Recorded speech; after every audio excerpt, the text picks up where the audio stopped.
My main purpose is to visit TSMC. As you know, we have a next generation architecture called Rubin. And Rubin is very advanced.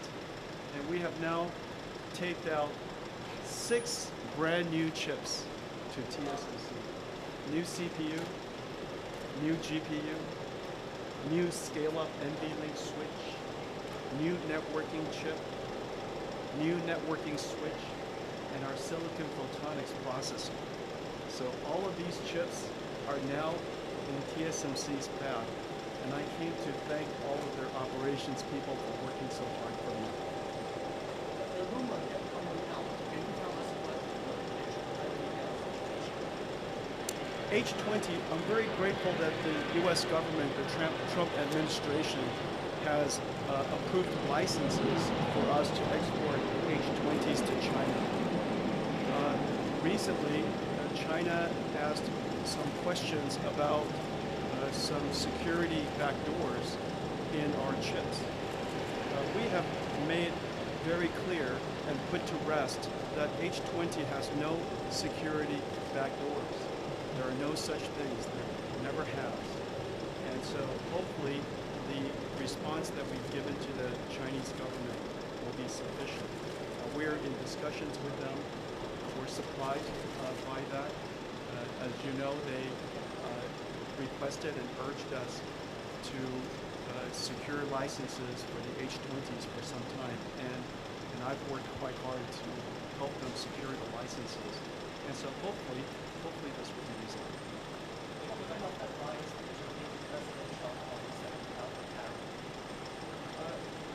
Well, I didn't provide any advice. I informed the president of the importance of the American AI tech stack. This is the beginning of a new industrial revolution. And during this time, AI developers, AI models, and AI applications support of the American tech stack is very important. And so that was the first thing that I explained. I also explained that AI is going to advance around the world with or without the United States. And it is important for us to maximize our AI export technology at a time in this industrial revolution.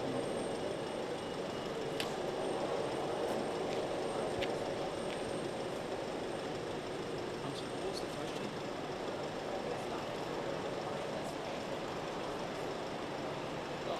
Oh, stock. Well, first of all, I think TSMC is one of the greatest companies in the history of humanity. And anybody who wants to buy TSMC stock is a very smart person. TSMC is a very good investment, right?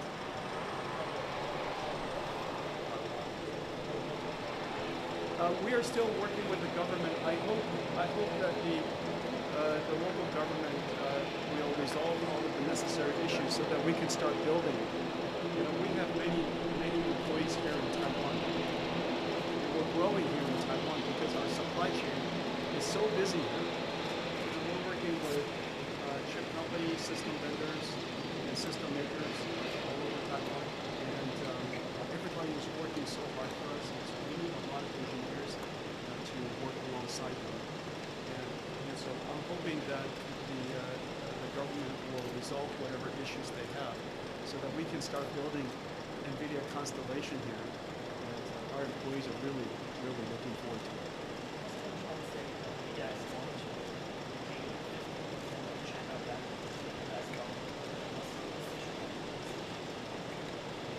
I am very grateful that the Trump administration has licenses for our Chinese customers. The Chinese customers are also expanding their AI services.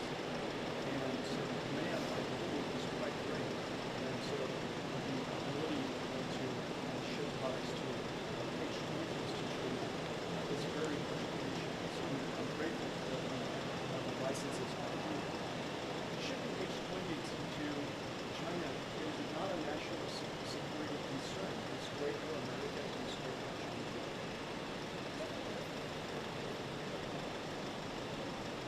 We are at the beginning of a new industrial revolution.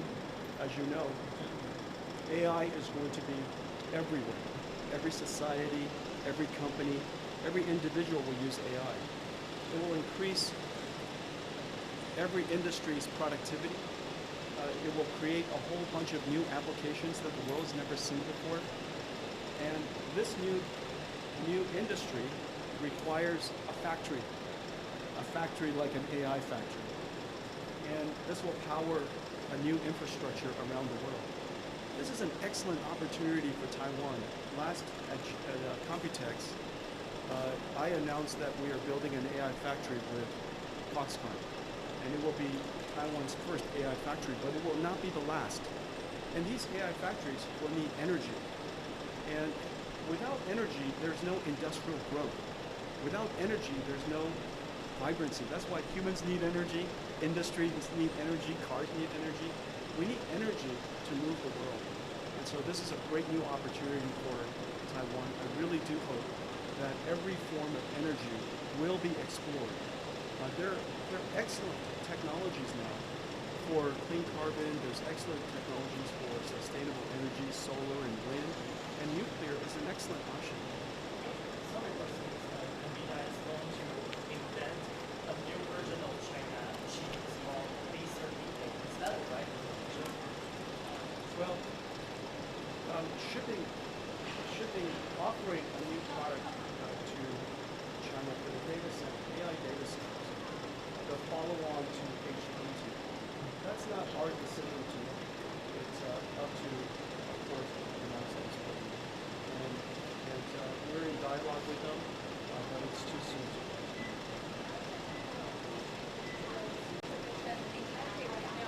Really? Okay.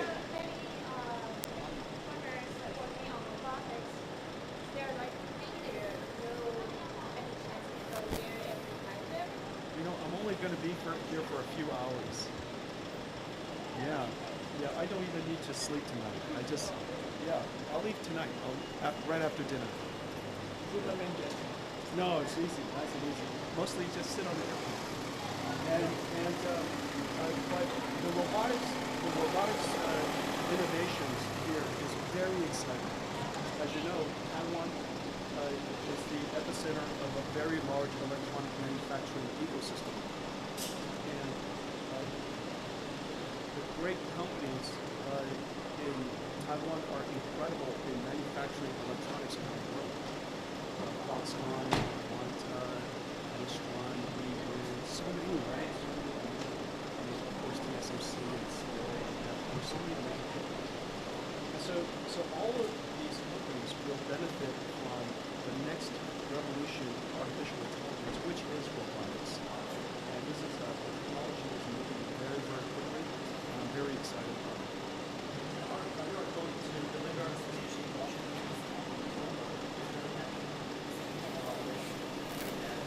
because it seems like the first time to go to GTC in Washington. We're going to host GTC in Washington, D.C., our nation's capital, for the first time. And of course, there are many important topics to talk about. One is artificial intelligence in every field of science, whether, of course, we all speak about OpenAI and Gemini and Anthropic and XAI and all of the chatbots that are being created, which is incredibly important. And it's the foundation of other forms of AI.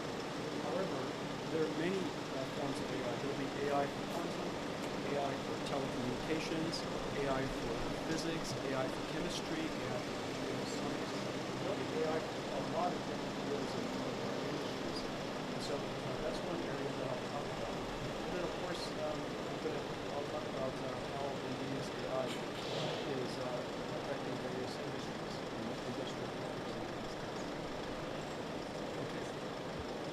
就是呢，辉达警长黄仁勋传出说，在今天早上将会再度来台，那么班机预估在9点20分就会抵达。所以我们看到目前他的私人飞机其实已经开始起飞。那么在这期间呢，我们知道今年他已经多次来到台湾，而且在今年第一次就是1月14号的时候是参加辉达的尾牙，那么在5月的时候就来参加电脑展，当时是再度的重现了赵元宴。那么同时时呢，当时也有公布了北市科的总部公祭。那么另外呢，在今天来说，到底它会公布什么样的消息？现在大家都非常的关注。不过我们知道在目前来说，市场上有非常多的消息，包含像是现在呢，他们的 H20的晶片，大陆似乎有阻挡企业要来采购，所以这一次他来到台湾，是不是有相关的消息要来公布，是受到大家的关注。而再一次的会面见到哪些人，包含像是台积电的创办人是否会再见面，还有像是供应链像鸿海，还有像是伟创等等的大佬们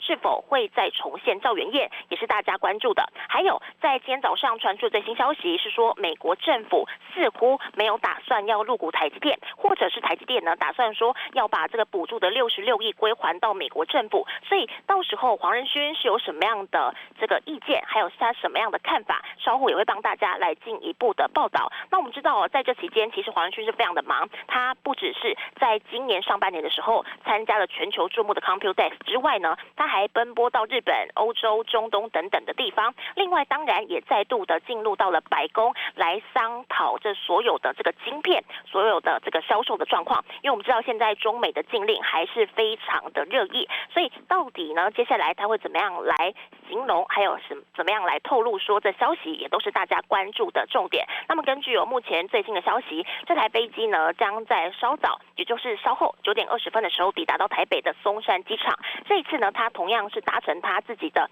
私人飞机。那么外传说这一次的行程有可能是跟辉达的矽光子交换机年底要上市，还有现在的 GB300、GB200 的伺服器不断的都在出货的计划是有关联的。另外呢，大家也关注的是北市科，现在似乎有望在9月底前就会来签约，是否也是这一次黄仁勋来台的原因之一？稍后我们会有更详细的报道，时间再交还棚内。想看最完整的新闻内容，记得下载 TVBS 新闻网 APP。